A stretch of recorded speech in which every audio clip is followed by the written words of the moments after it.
اپنے بچوں کے لیے دامن کو پہلاتی ہے ماں،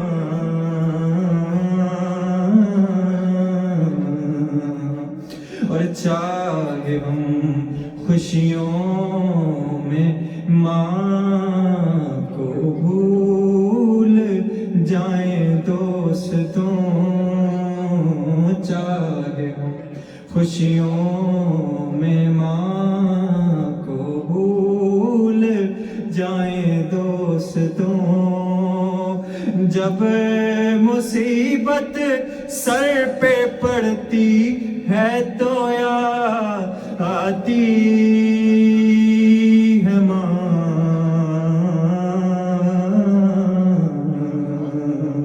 اور ایسا لگتا ہے کسی مقتل سے اب ہر وقت اثر، ایک بری داسر سے پیاسا ہوں صدا آتی ہے ماں، اور پیار کہتے ہیں کسے اور ممتا کیا چیز ہے، پیار کہتے ہیں کسے اور ممتا کیا چیز ہے، کوئی ان بچوں سے پوچھے جن کی مر جاتی ہے ماں، اور اپنے غم کو بھول کر روتے ہیں جو شبیر کو، ان کے اشکوں کے لیے جنت سے آ جاتی ہے ماں، اور آخر سے کہ شکریہ شکریہ ہو ہی نہیں سکتا کبھی ماں کا ادا،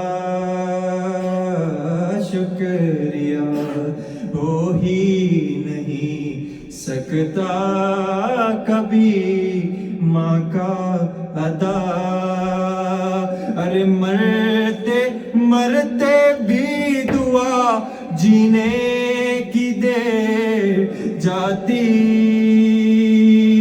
ہے ماں،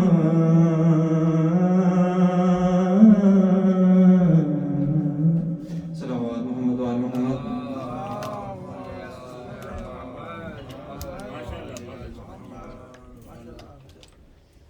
بازو پڑھیں پر محمد و آل محمد بلندر صلوات، اللہم صلی علی محمد و آل محمد، پھر بھی ضروری ہے۔ اللہم صلی علی محمد و آل محمد۔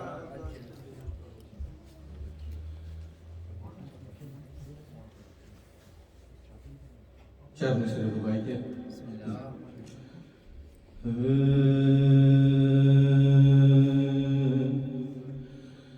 چین دنیا میں ملے، راحت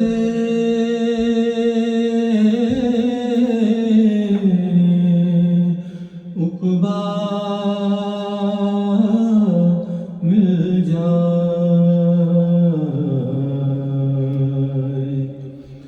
چین دنیا میں ملے،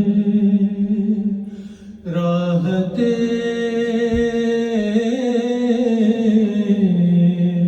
عقبیٰ مل جائے، لذت عشق ملے، غم کا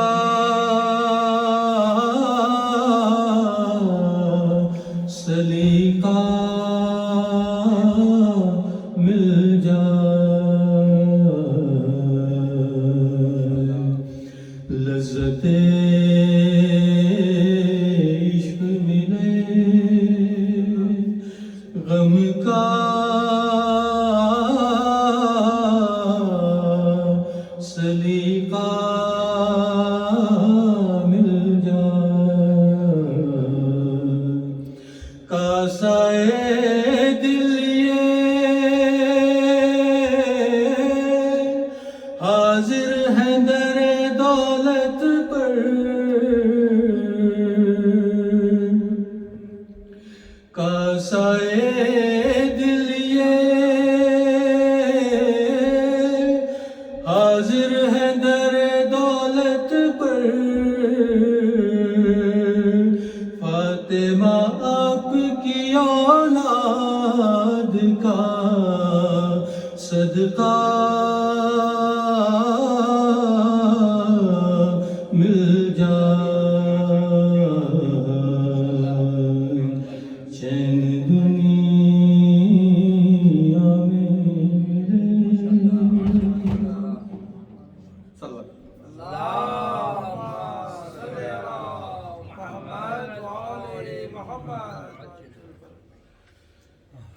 وجود کون و مکان کی بقا حسین حسین، وجود کون و مکان کی بقا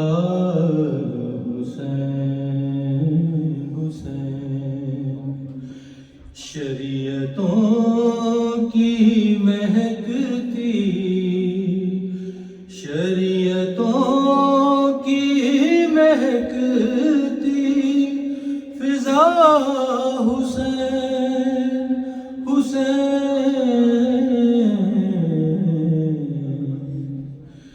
وجود کون و مکان کی بقا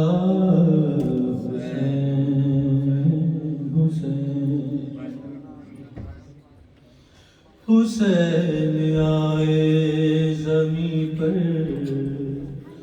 تو سارے عالم کو، حسین آئے زمین پر تو سارے عالم کو،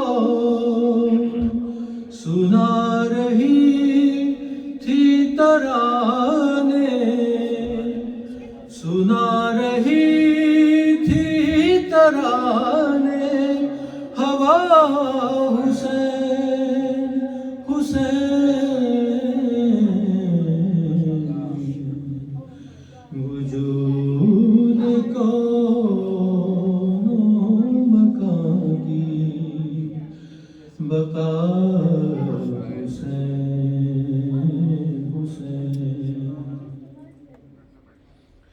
یہ پوچھا میں نے کہ پتروں سے پر ملے کیسے، یہ پوچھا میں نے کہ پتروں سے پر ملے کیسے،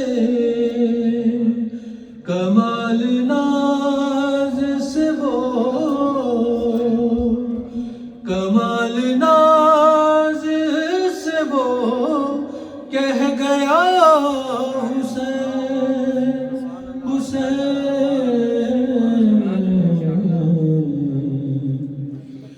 وجود کون و مکان کی بقا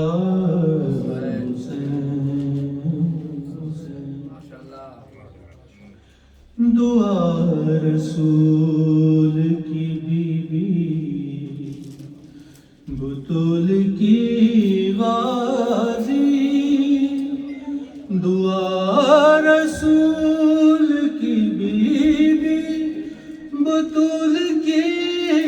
نوازی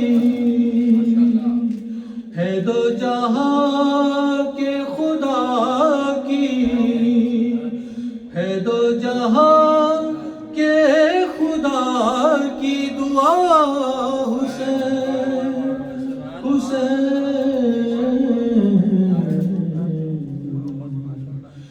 وجود کون بقا کی بقا حسین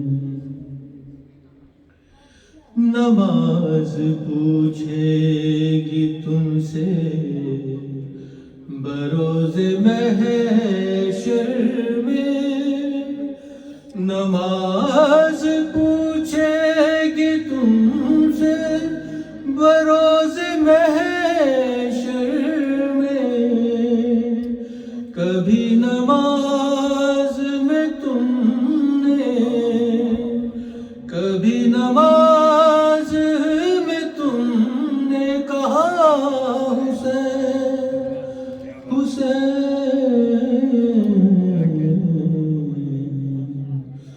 وجود کون بقا کی بقا حسین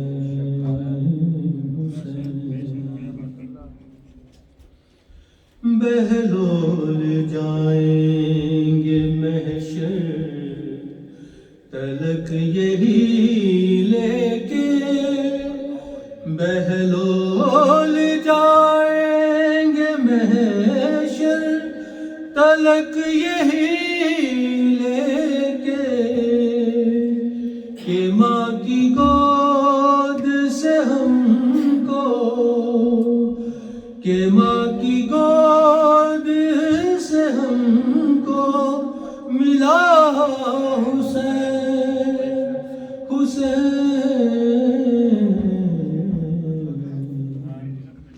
وجود کون بقا کی بقا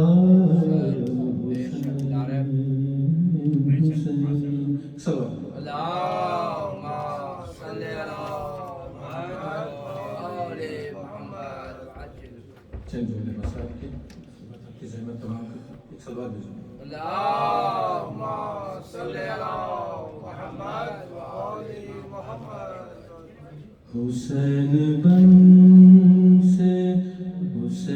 بن کو لہو سے سجا کے بیٹھے ہیں، حسین بن کو لہو سے سجا کے بیٹھے ہیں، حسین بن کو لہو سے سجا کے بیٹھے ہیں، ابھی ابھی علی اصغر کو سلا کے بیٹھے ہیں، ابھی ابھی علی اصغر کو سلا کے بیٹھے ہیں، دیکھے ٹکڑے تو کہا اے میرے بھائی حسن، دیکھے ٹکڑے تو کہا اے میرے بھائی حسن، ابھی ابھی تیرے قاسم کو کٹا کے بیٹھے ہیں، ابھی ابھی تیرے قاسم کو کٹا کے بیٹھے ہیں، دیکھو نا خواب کوئی تم صغرا بھائیوں کے،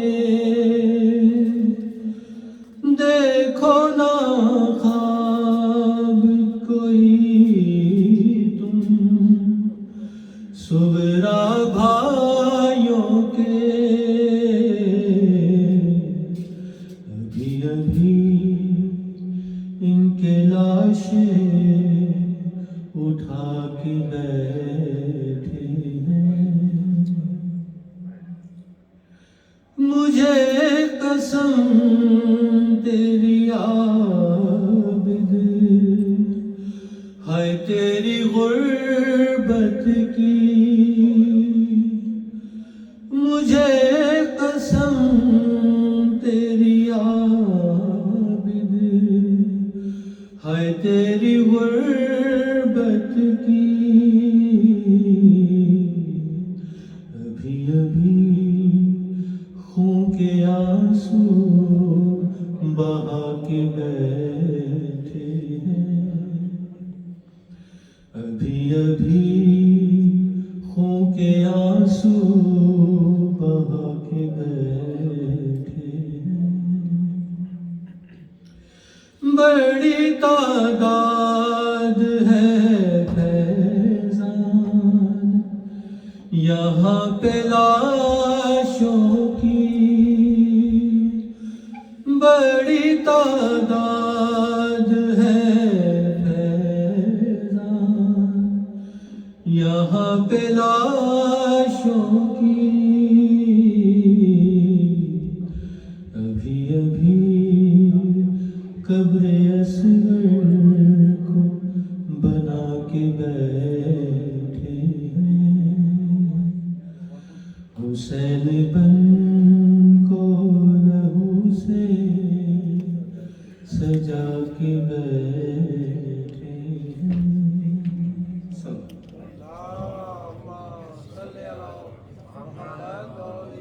گزارش ہے جناب مولانا فدا حسین بخاری صاحب سے کہ ممبر پہ تشریف لائیں. آج کی سال ثواب کے میرے سپنا کتاب پر میں ایک سوال بھی سنوں.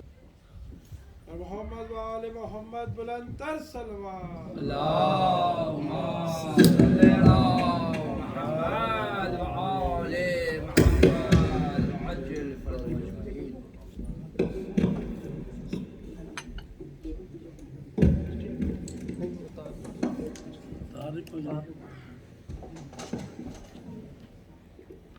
کہ سال ثواب میں مجلس ہے آج کی. تو یہ اور بھی کچھ نام دیے گئے ہیں. سید علی اکبر زمان بیگم، سید مظفر حسین، سید منور حسین، سید باغ حسین، غلاب بیگم زوجہ و سید شبیر حسین، سید وزیر حسین، بلقیس فاطمہ زوجہ و سید نذیر حسین، سید تنویر حسین، سفینہ بطول، نثار فاطمہ، آفتاب زہرا، قاسم باس.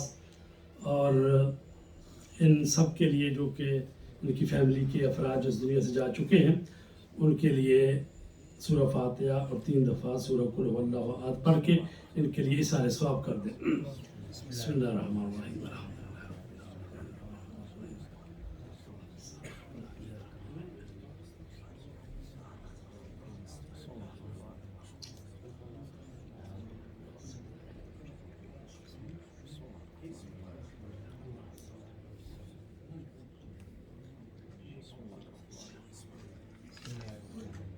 اللہم صلی علی محمد و آل محمد.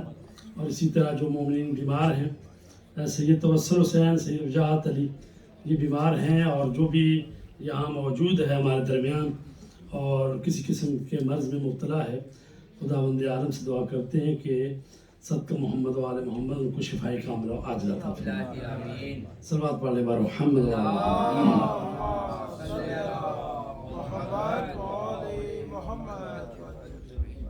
أعوذ بالله من الشيطان الرجيم.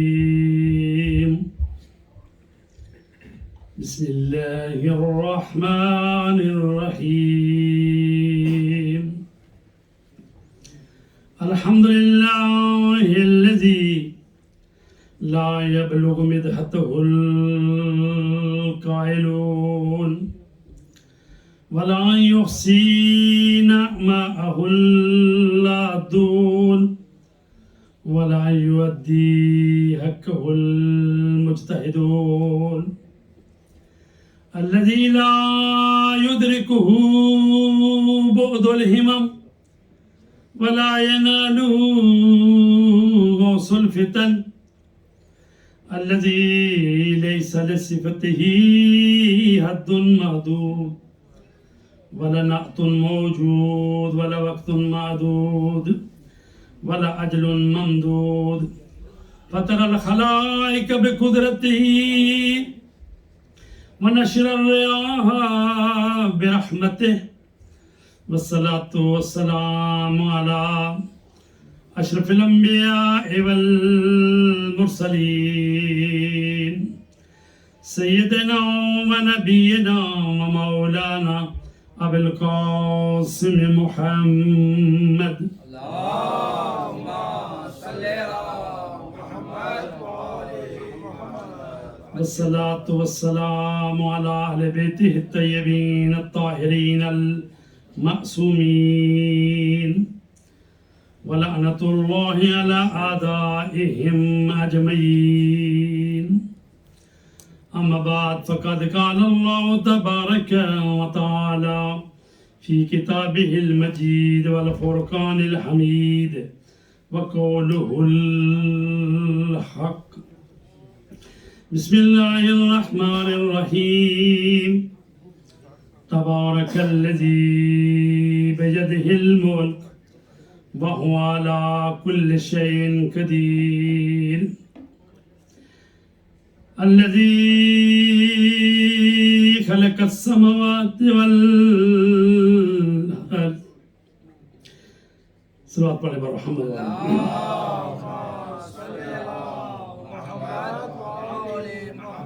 عزیزان گرامی، آج کی مجلس جو ہے اِصالِ ثواب کی ہے.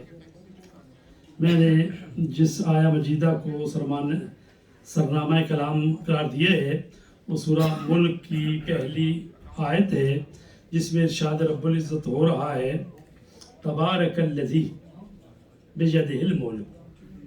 بابرکت ہے وہ ذات جس کے قبضہ قدرت میں تمام کائنات کی بادشاہی ہے.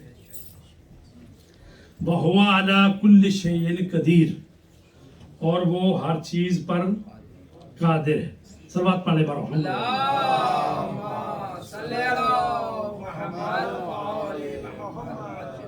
تو عزیزان گرامی، اس پہلی آیت میں اللہ تبارک تعالیٰ کی حاکمیت، اس کی قدرت اور ساری کائنات پر اس کا تسلط اور حاکمیت جو ہے اس کو بیان کیا جا رہا ہے. ابھی آپ نے سورہ یاسین جو سماعت فرمائی ہے اس کے بھی آخر میں ہے فَسُبْحَانَ الَّذِي بِيَدِهِ مَلَكُوتُ كُلِّ شَيْءٍ، کہ پاک ہے وہ ذات کہ جس کے ہاتھ میں ہر چیز کی سلطنت ہے. تو اللہ تبارک تعالیٰ جو ہے وہی حاکم ہے، وہی خالق ہے، وہی رب ہے. خالق وہ ہوتا ہے جو خلق کرتا ہے، اور رب وہ ہوتا ہے جو اس کو تدبیر کرتا ہے. تو خالق بھی ایک ہے اور رب بھی ایک ہی ہے.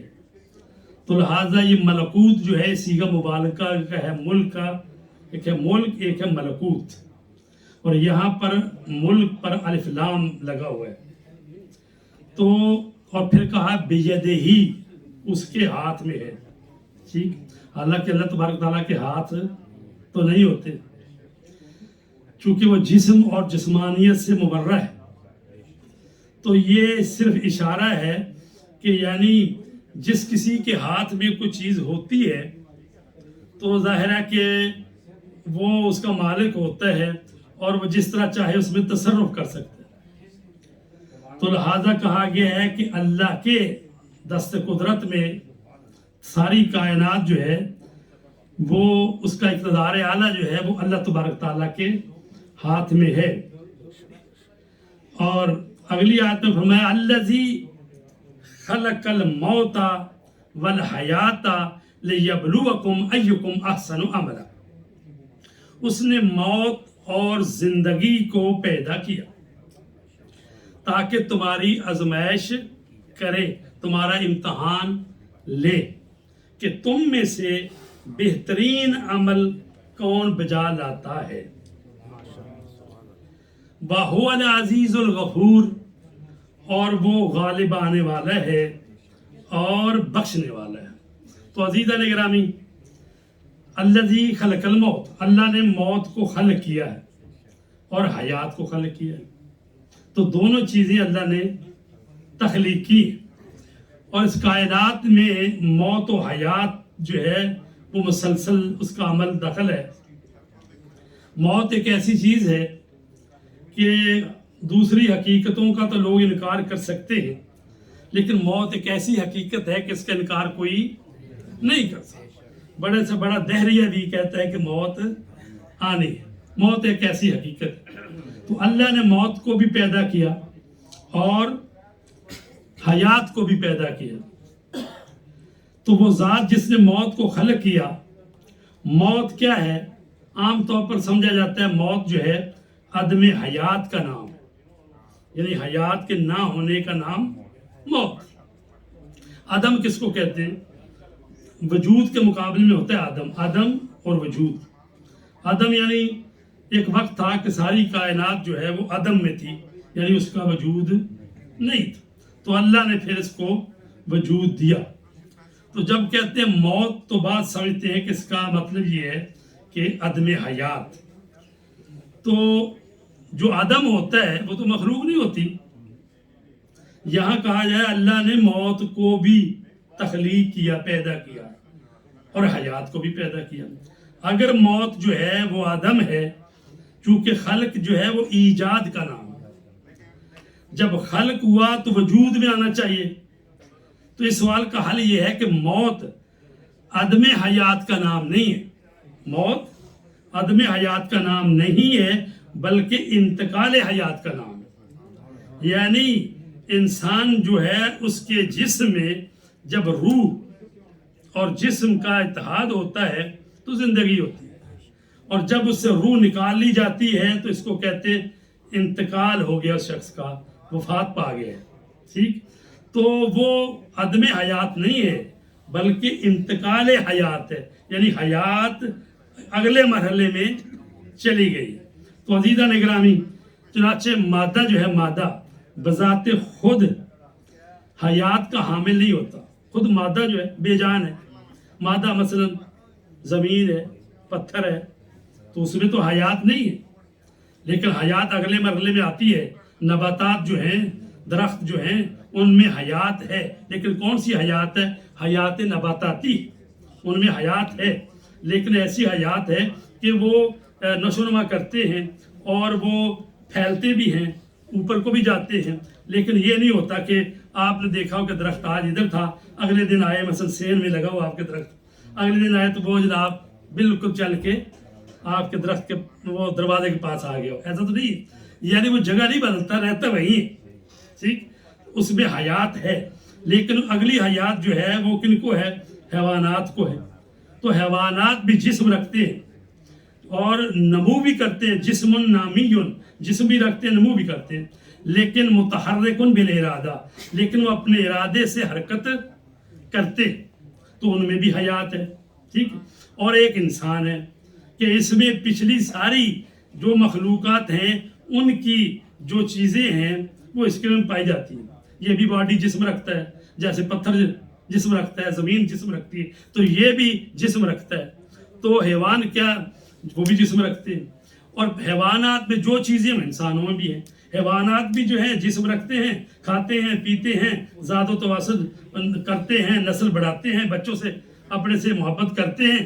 تو یہی انسان جو ہے ساری خوبیاں اس میں بھی پائی جاتی ہیں۔ لیکن علم منطق کے اعتبار سے اس کی تعریف کی جاتی ہے کہ انسان جو ہے حیوان الناطق، انسان کون؟ ایسا حیوان ہے جو غور و فکر کرتا ہے، جو سوچتا ہے، جو عقل رکھتا ہے۔ تو جو آدمی نہ سوچے نہ فکر کرے تو وہ کیا ہے؟ وہ مطلب حیوان تو ہے لیکن انسان نہیں ہے، چونکہ انسان ہوتا ہی عقل سے، غور و فکر کرنے سے، شعور سے۔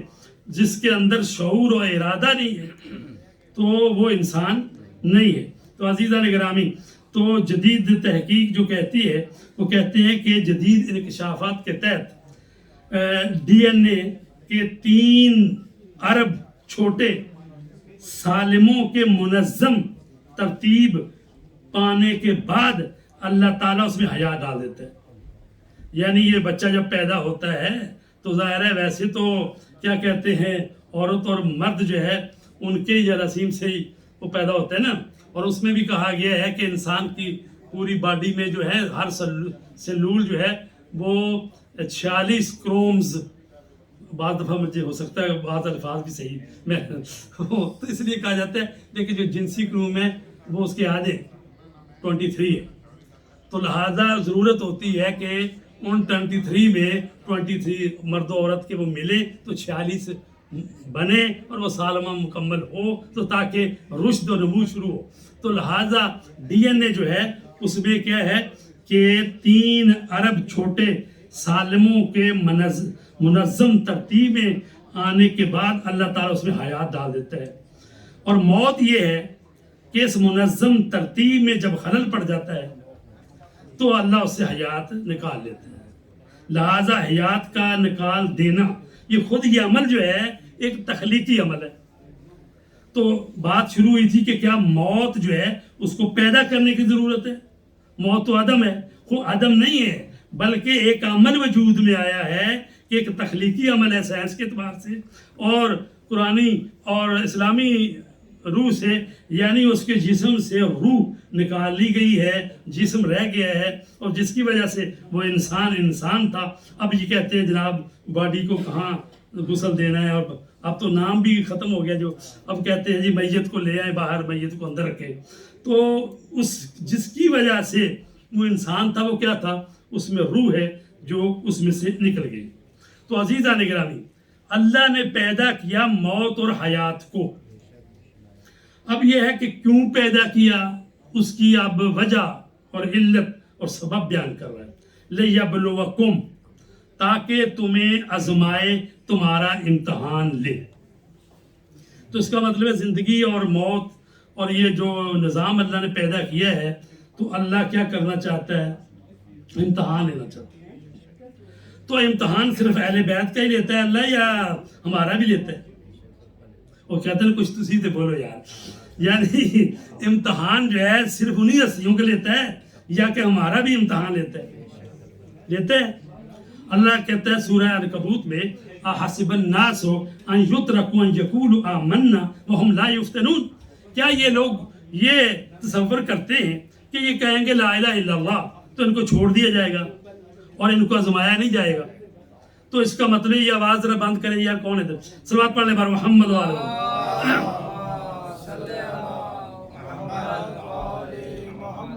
تو عزیزان گرامی، ہر بندہ آزمایا جا رہا ہے، ٹھیک ہے.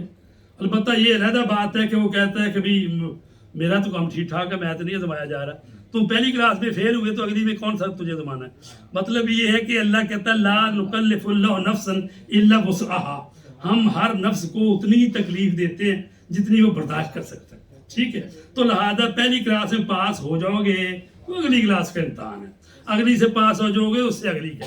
اور یہ ہر بندے کا امتحان ہو رہا ہے، ہمیں معلوم نہیں ہے. لیکن اللہ نے جو فلسفہ بیان کیا ہے کہ وہ یہی ہے کہ میں نے موت اور حیات کو تخلیق کیا لِيَبْلُوَكُمْ، تاکہ تمہیں میں آزماؤں. آزمانے کے لیے، آزمائش کے لیے. خوب، کیا صرف آزمائش کے لیے؟ اس کے بعد کیا ہے کہ آزمائے تاکہ کیا کرے کہ انسان جو ہے کہ تم میں سے ایکم، تم میں سے کون آتا ہے احسن عملا، بہترین عمل کے ساتھ کون آتا ہے.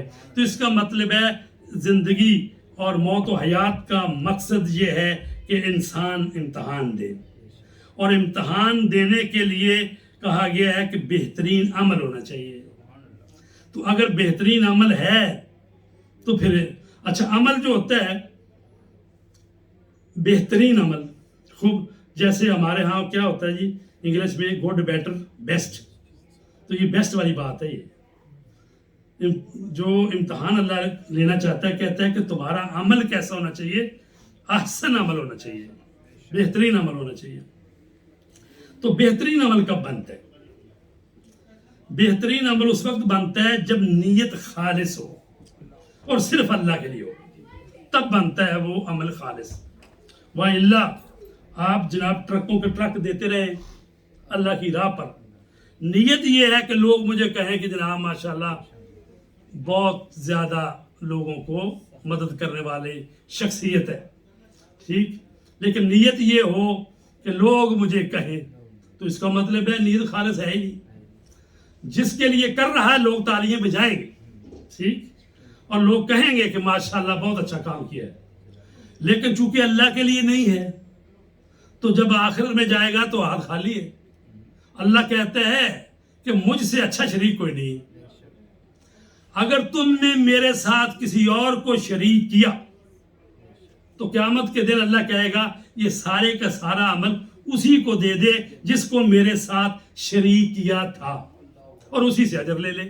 اگر میرے لیے کیا ہے تو مجھ سے اجر لے لے، اور اگر اپنی ذاتی چدراہٹ، عزت، نموس اور مثلاً واہ کے لیے کیا ہے تو پھر ظاہر ہے کہ پھر یا کسی اور کے لیے کیا تو اسی سے لے لو۔ تو خالص عمل اس وقت بنتا ہے جب اللہ تبارک تعالیٰ کے لیے کیا گیا ہو۔ صلوات پڑھنے پر محمد۔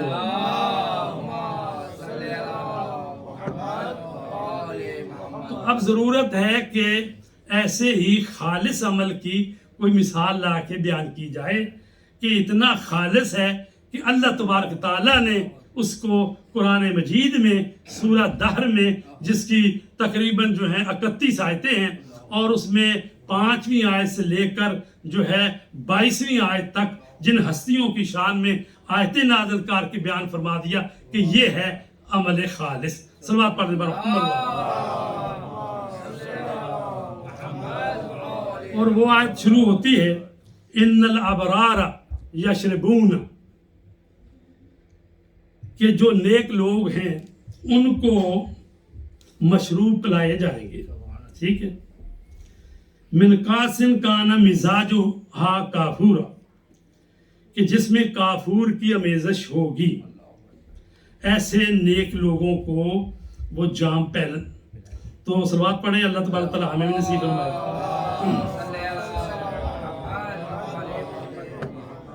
تو ابھی شان نزول بیان کرتے ہیں کہ علامہ زمخشری ہیں اہل سنت کے، تقریباً 5ویں اور 6ویں صدی ہجری کے، وہ بہت بڑے مفسر گزرے ہیں۔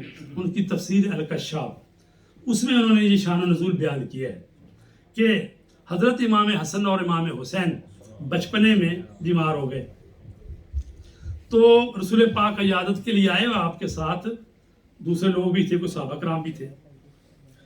چونکہ آپ کو معلوم ہے کہ بی بی فاطمہ زہرا سلام اللہ علیہا کا گھر جو تھا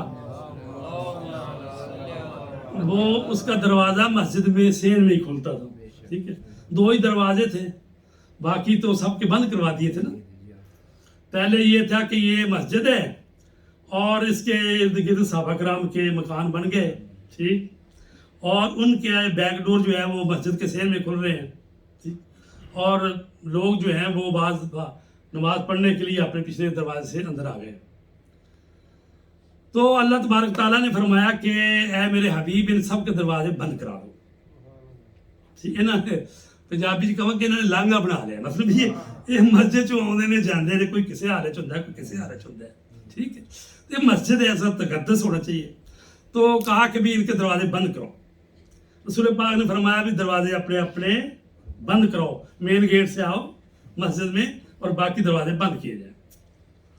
تو چونکہ حضرت حمزہ علیہ السلام بھی رسول پاک کے چچا، ان کا بھی دروازہ کھلتا تھا، باقیوں نے تو کہا بھی چلو ہم تو نہیں بات کریں گے، ان سے کہتے ہیں۔ تو انہوں نے کہا جی آپ رسول پاک کے چچا ہیں، آپ کا بھی دروازہ بند کروا رہے ہیں۔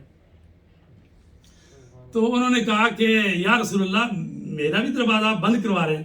کہا کہ ہاں اللہ کا حکم ہے، سب کے دروازے بند ہو گئے سوائے میرے اور علی کے دروازے کے۔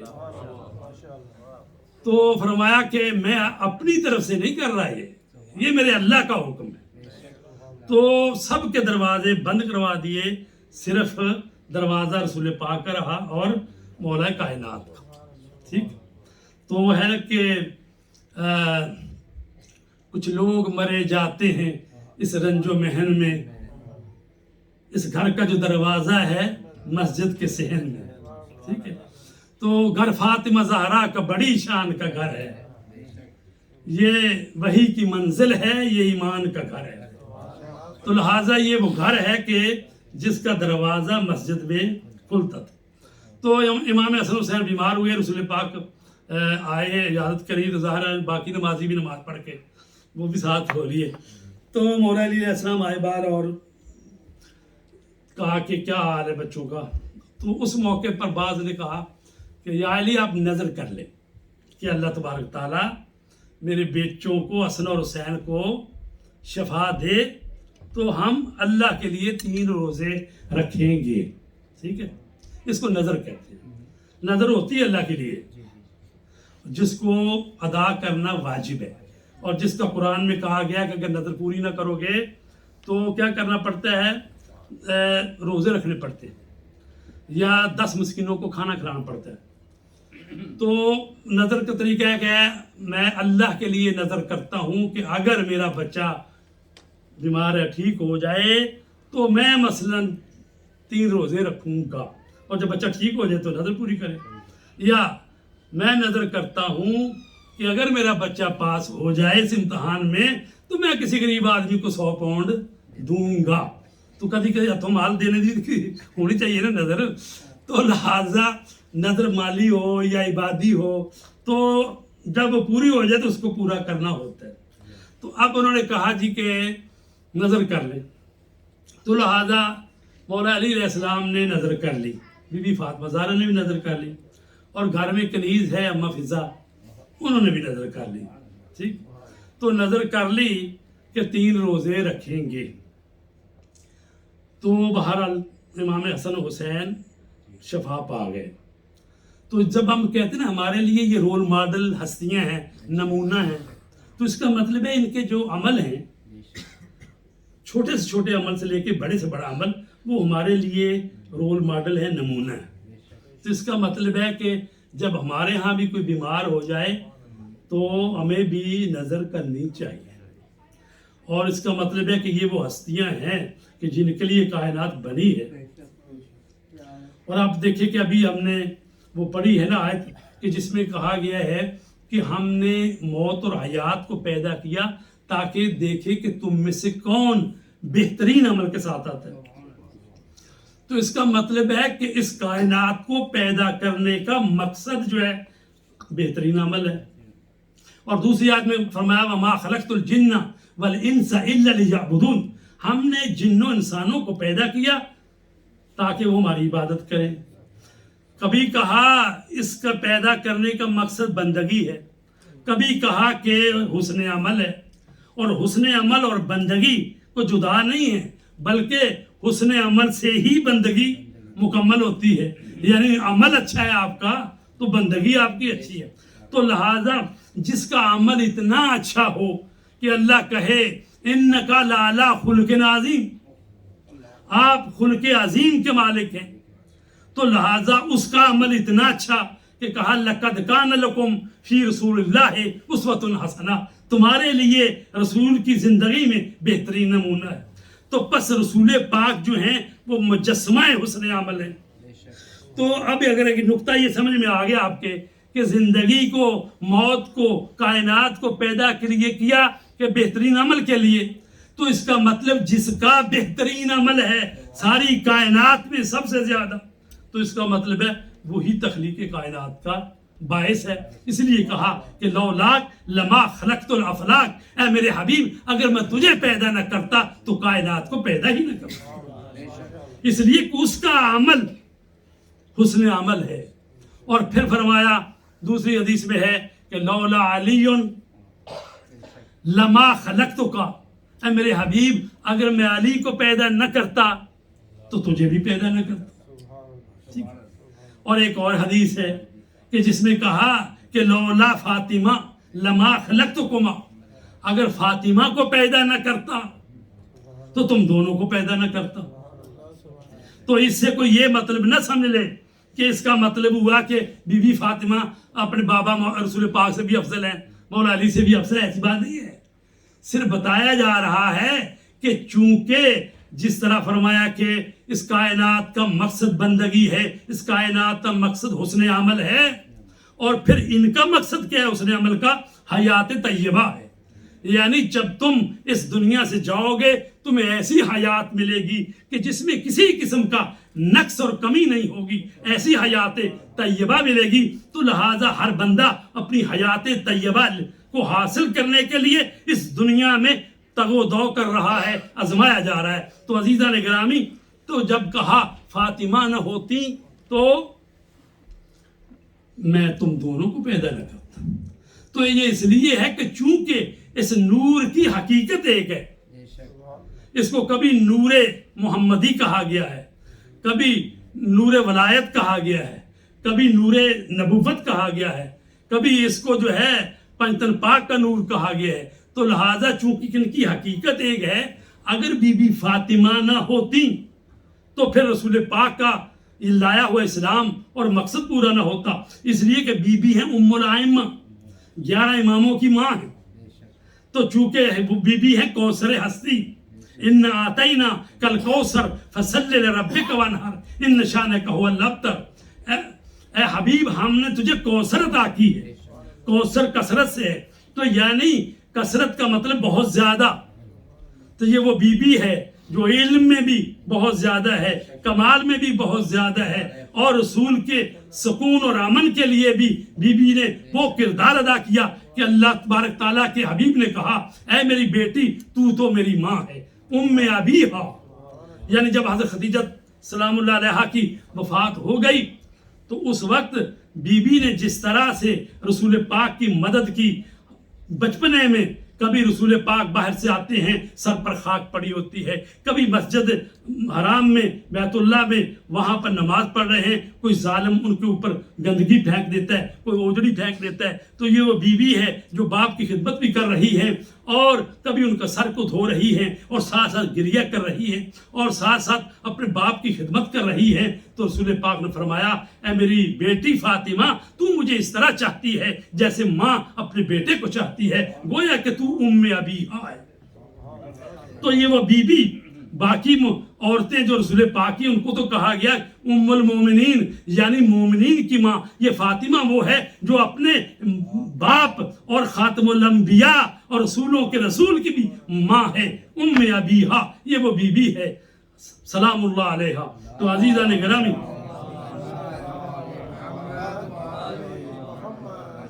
تو جب وہ نظر پوری یعنی کرنی تھی، بچے جو ہیں وہ شفا پا گئے، نظر پوری کرنے کا وقت آ گیا، تو اب گھر میں کچھ ہے نہیں۔ تو حضرت علی علیہ السلام جا کے شمعون خیبری یہودی تھا دکاندار، تو اس سے 3 کلو جو، 3 سا کہتے ہیں عربی میں، تو وہ لے آئے۔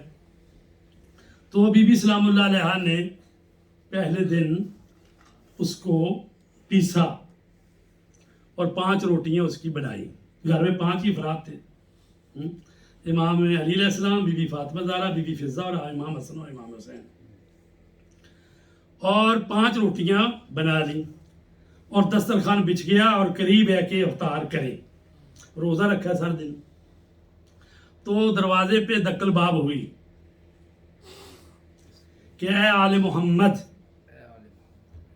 میں مسلمانوں میں سے ایک مسکین ہوں، مجھے کھانا دیجیے، اللہ تبارک تعالیٰ آپ کے لیے جنت کے دسترخوان بچھا دے، یہ اس نے دعا کی۔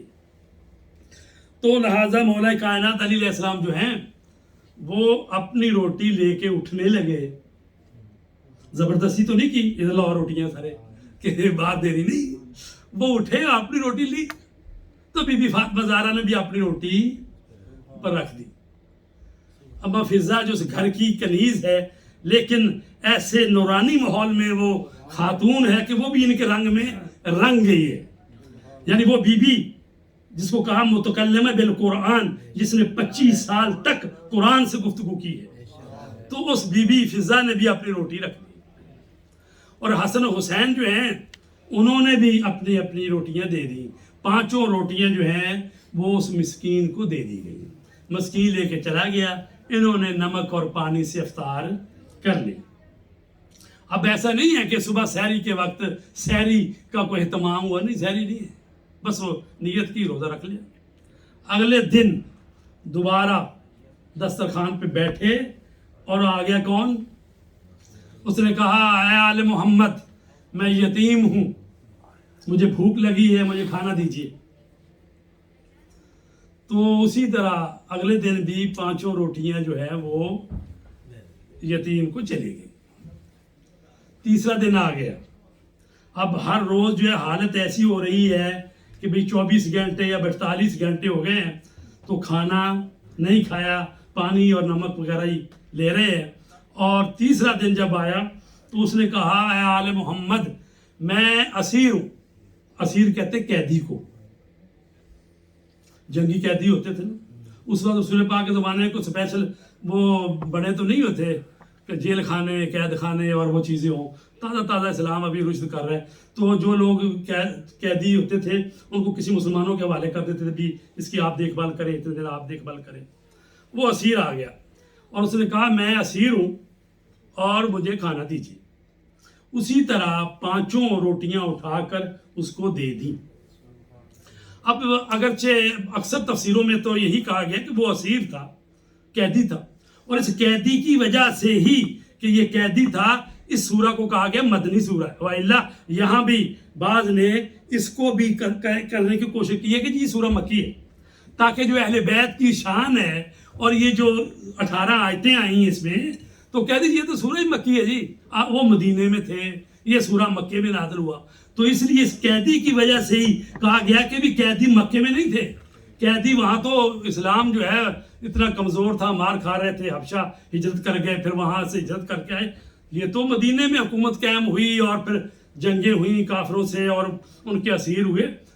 تو بہرحال یہاں پر بہرحال ہمارے بھی لوگ جو ہیں بیچارے کیا کہتے ہیں، وہ کہتے ہیں جی فرشتے روٹیاں لے گئے اور ان کی روٹیاں آسمانوں پر گئی ہیں۔ وہ خدا دے بندیوں، قرآن کہہ رہا ہے یتیم تھا، مسکین تھا، اسیر تھا۔ قرآن کی بات مانے یہ تمہاری بانے کہ روٹیاں لے گئے، فرشتے آتے ہیں ان کے گھر سے روٹیاں کھانے کے لیے، فرشتے تو روٹیاں کھاتے ہیں نہ پانی پیتے ہیں۔ تو مطلب یہ ہے کہ وہ روٹیاں جو ہے نا وہ مسلمان، یتیم اور مسکین اور اسیر یہ آیا۔ اور اگر تو آپ یہ کہیں گے نہیں جبرائیل آیا تو روٹیاں لینے، یہ اسیر کی وجہ سے تو یہ مسلمانوں کے ساتھ ہمارا جھگڑا ہے، تو ہم کہتے ہیں بابا اس اسیر کی وجہ سے تو مدینے میں یہ پورا سورہ نازل ہوا ہے، تو اس لیے مدینے کا سورہ یہ، تو لہٰذا وہ تیسرے دن ہوا ہے۔ اب یہاں یہ نقطہ ہے کہ وہ تو بندہ ایک ہی کر کے آ رہا ہے، تو اس کو ایک روٹی دے دیں، بھئی یار روٹی کھا، تو بھی اپنا پیٹ بھر لے اور ہم بھی افطاری کر لیں، لیکن سارے اپنی روٹیاں دے رہے ہیں۔ یعنی اس بات کو ذرا غور سے دقت کریں کہ یعنی وہ تو ایک آدمی ہے کہتا جی میں یتیم ہوں، روٹی ایک دے دیں ان کو، وہ بھی کھا لیں، پانی پیے اپنے جائے، تو ہم بھی افطار کر لیں۔ لیکن نہیں، پہلے دن بھی 5 روٹیاں دے دی گئی، دوسرے دن بھی دے دی گئی، تیسرے دن بھی دے دی گئی، ٹھیک۔ تو یہاں پر علامہ علی رکن فرمایا کرتے تھے کہ یعنی اگر ان کو ایک ایک روٹی بھی دے دی جاتی تو ان کا کام پورا ہو جاتا، لیکن کوئی بھی اس احسن عمل کی منزل میں پیچھے نہیں رہنا چاہتا، حتیٰ کہ حسن اور حسین جن کی عمر 5 سال ہے، 4 سال ہے، بچے ہیں ابھی، وہ بھی اس عمل میں پیچھے رہنا نہیں چاہتے۔ تو لہٰذا روٹیاں سب نے دے دی، تو روٹیاں تو 15 ہی تھی نا، 5 5 اور 5 15 روٹیاں تھیں۔ تو عمل دیکھا جائے بظاہر تو 15 روٹیاں ہیں، ان کی کیا قیمت ہے؟ بے روٹیاں کو سونے کے برادے سے تو نہیں نا بنی ہوئی تھی، روٹیاں تھی نا جوں کی، لیکن چونکہ نیت اور خلوص اس معراج پر تھا کہ جب یہ روٹیاں دیں تو جب تیسرے دن رسول پاک کے پاس جب مولا علی اپنے بچوں حسن و حسین کو لے کر گئے تو روایتوں میں ہے کہ وہ اس طرح کانپ رہے تھے بھوک کی شدت سے جیسے چوزے کانپتے، اس طرح کانپ رہے تھے۔ تو رسول پاک جو ہے گریہ کرتے ہوئے آئے گھر میں، بی بی فاطمہ کے گھر میں، دیکھا کہ بی بی محراب عبادت میں نماز پڑھ رہی ہے، تو دیکھا کہ بی بی کی بھی اس کمزوری کی وجہ سے آنکھیں دھنسی ہوئی ہیں۔ تو اس موقع پر جبرائیل جو ہے یہ سورہ دہر لے کر آئے کہ اللہ تبارک تعالیٰ نے اس عمل کو قبول کیا ہے اور یہ آیتیں ان کی آپ کے اہل بیت کی شان میں نازل ہوئی ہیں۔ وَيُطْعِمُونَ الطَّعَامَ عَلَى حُبِّهِ مِسْكِينًا وَيَتِيمًا وَأَسِيرًا، وہ کھانا کھلاتے ہیں علی حبہ، اگرچہ ان کو خود بڑی شدید خواہش ہے اس کھانے کی، ان کو 3 دن مسلسل روزے سے رہنا اور پانی سے افطار کرنا، کچھ نہ کھانا، اور ان کو علی حبہ شدید خواہش تھی اس اطعام کی، لیکن دے دیا اللہ کی راہ میں یتیم کو، مسکین اور یتیم اور اسیر کو۔ اور پھر کیا کہہ رہے ہیں؟ انما نطعمکم لوجہ اللہ، ہم یہ کھانا تمہیں دے رہے ہیں صرف اور صرف اللہ کی رضا کے لیے، لوجہ اللہ، ہم تم سے کسی شکریہ کا مطالبہ نہیں کرتے۔ انما نطعمکم لوجہ اللہ لا نرید منکم جزاء ولا شکورا، ہم تم سے کسی چیز کے، کسی شکریہ کے طلبگار نہیں۔ تو عزیزان گرامی، انہوں نے تو کبھی نہیں کہا تھا، جب مولا علی 3 دن دروازے پہ روٹیاں دینے آئے تو انہوں نے تو کسی سے نہیں کہا، یتیم سے، اسیر سے، مسکین سے، بھئی یہ روٹیاں رکھ لو اور ہم تم سے کوئی شکریہ کا مطالبہ نہیں۔ انہوں نے تو نہیں کہا، کیونکہ اگر کہا ہوتا تو پھر وہ بات ہی نہ رہتی کہ بھئی کہہ تو دیا نا منہ سے کہ بھئی ہم کسی شکریہ کے طلبگار نہیں ہیں۔ تو عزیزان گرامی، تو انہوں نے تو نہیں کہا، لیکن اللہ تبارک تعالیٰ جو نیتوں کو جانتا ہے، عمل یہ کر رہے ہیں احسن عمل، کہ جس میں نیت ان کی یہ ہے اندر کہ ہم صرف اور صرف اللہ کے لیے یہ دے رہے ہیں رضا، اور ہم کسی شکریہ کے طلبگار نہیں، لیکن ان کی نیتوں کو آیتیں بنا کر اللہ تبارک تعالیٰ قرآن میں سورہ دہر میں نازل کر رہا ہے کہ گویا کہ جیسے وہ کہہ رہے ہیں کہ ہم کسی شکریہ کے طلبگار نہیں۔ بڑا بھی بندہ مخلص ہونا تو کہتا ہے چلے بھی میں اس سے کوئی اجر نہیں لیتا، کوئی پیسے نہیں لیتا، میں مثلا فری کام کرتا ہوں اس کے لیے، لیکن پھر بھی ایک دل میں خلش سی ہوتی ہے، یہ کام ختم ہو گیا، اب یہ کہے گا بہت شکریہ بھائی، اگر وہ اتنا بھی نہ کہے تو کہیے کیسا بندہ یار، میں نے اس کے لیے کام کیا، اس کے منہ سے یہ تک نہیں نکلا کہ بھی بہت شکریہ۔ تو یعنی یہ چھوٹی سی بات ہے، لیکن اہل بیت وہ ہیں جو صرف اور صرف اللہ کے لیے کام کرتے ہیں، لوجہ اللہ، اللہ کے لیے۔ لا نرید منکم، ہم تم سے یہ نہیں چاہتے کسی جزا کا یہ مطالبہ یا کسی شکریہ کا۔ تو اللہ نے بھی پھر کہہ دیا قرآن مجید میں، یہی باقی جو 21 آیتیں ہیں جن میں کہا کہ آپ کے لیے وہ سلسبیل ہوگی، آپ کے لیے وہ جنت میں اس طرح کے مقام ہوگے کہ تکیے لگے ہوں گے، اور جو آپ کی معیت میں ہوں گے ان کے لیے اللہ کی خوشنودی ہوگی۔ اور اس کے بعد فرمایا کہ ساری نعمتیں جنت کی گنا کر تو فرمایا کہ عین یشربوا بہا عباد اللہ یفجرون تفجیرا، تو یہ ایسا چشمہ ہوگا وہاں پر کہ جو ہمارے خاص بندے اس سے پئیں گے، اور وہ چشمہ جاری نہیں ہوگا بلکہ جو ہی وہ ارادہ کریں گے وہ چشمہ نکل آئے گا۔ یعنی جو جنت ہے، جنت اس میں کہا گیا، علماء کہتے ہیں کہ اللہ تبارک تعالیٰ جنتی کو اپنا کن فیکون کا مظہر بنا دے گا۔ ابھی تو اللہ کہتا ہے کن فیکون، وہ کہتا ہے ہو جا تو چیز ہو جاتی ہے، لیکن جب جنت میں جائیں گے آپ لوگ انشاءاللہ، تو جنت میں جائیں گے تو اللہ اس کن فیکون کا آپ کو مظہر بنا دے گا کہ وہاں آپ ارادہ کریں گے، ادھر ارادہ کیا ادھر چیز آپ کے سامنے۔ یہاں پر بحث ہے، ایک علامہ کاشانی ہے، وہ کہتے ہیں، انہوں نے جو تفسیر لکھی ہے کہ جنتی جو ہے نا وہ ایسے اگر لکیر کھینچے گا تو وہاں پر اگر چاہے کہ مثلاً جو ہے وہ شہد کی نہر آ جائے یا چاہے دودھ کی آ جائے، جو بھی چاہے گا تو وہ کھینچے گا تو ہو جائے گا۔ علامہ طباطبائی صاحب تفسیر المیزان وہ کہتے ہیں لکیر کھینچنے کی ضرورت نہیں ہے، ادھر ارادہ کیا ادھر وہ چیز ہو جائے گی۔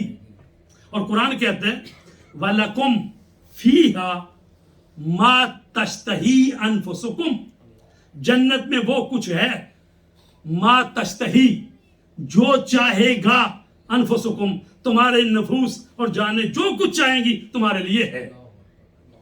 اور پھر فرمایا کہ وَلَكُمْ فِيهَا مَا تَدَّعُونَ، تم جس چیز کو بھی چاہوگے پکارو گے وہ تمہارے سامنے حاضر ہے. تو یعنی جنتی جو ہے ایک ایک شخص کو جو جنت ملنے والی ہے وہ کہا گیا کہ اتنی بڑی جنت ہوگی کہ وہ اس جنت میں کہ 1000 میل تک وہ جو جنتی ہے وہ اس کو دیکھ لے گا.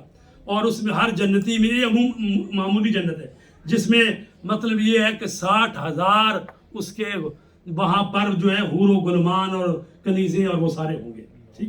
اگر ایک جنتی اگر چاہے اس کی قرآن کہتا ہے اس جنت کی وسعت جو ہے زمین و آسمان کے ارض و سما کی وسعت سے بڑی ہے.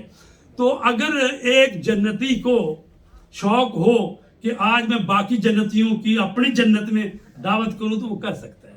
ٹھیک. اتنی بڑی جنت آپ لوگوں کو ملنے والی ہے. تو جن کے صدقے میں ملنے والی ہے ان کے لیے یہ آیتیں ہیں کہ فرمایا کہ وہ جو جنت ملنے والی ہے اس میں کیا ہے وہ کون سے لوگ ہیں جن کے لیے ہے یوفون بالنذر وہی ہے جو اپنی نظر کو پورا کرتے ہیں. یوفون بالنذر وہ اپنی نظر کو پورا کرتے ہیں. یہی جو میں نے سارا واقعہ سنایا اس نظر کی بات ہو رہی ہے. وَيَخَافُونَ يَوْمًا كَانَ شَرُّهُ مُسْتَطِيرًا اور وہ اس دن کی برائی سے بھی ڈرتے ہیں کیونکہ قیامت کا دن بڑا ہولناک منظر ہوگا. تو وہ منظر جو ہے ان کو معلوم ہے کہ کس طرح کا منظر قیامت کے دن ہونے والا ہے. تو عزیزہ نگرامی اور اس میں تو ایک حدیث بھی درمیان میں آ گئی ہے. وہ حدیث یہ ہے کہ کھانا کھلانے کی بات ہو رہی ہے اور امام جعفر صادق فرماتے ہیں فرمانے من اطعم مومنن جو کسی مومن کو کھانا کھلاتا ہے حتی یشبعہ یہاں تک وہ پیٹ بھر کے کھانا کھا لے سیر ہو جائے پورا.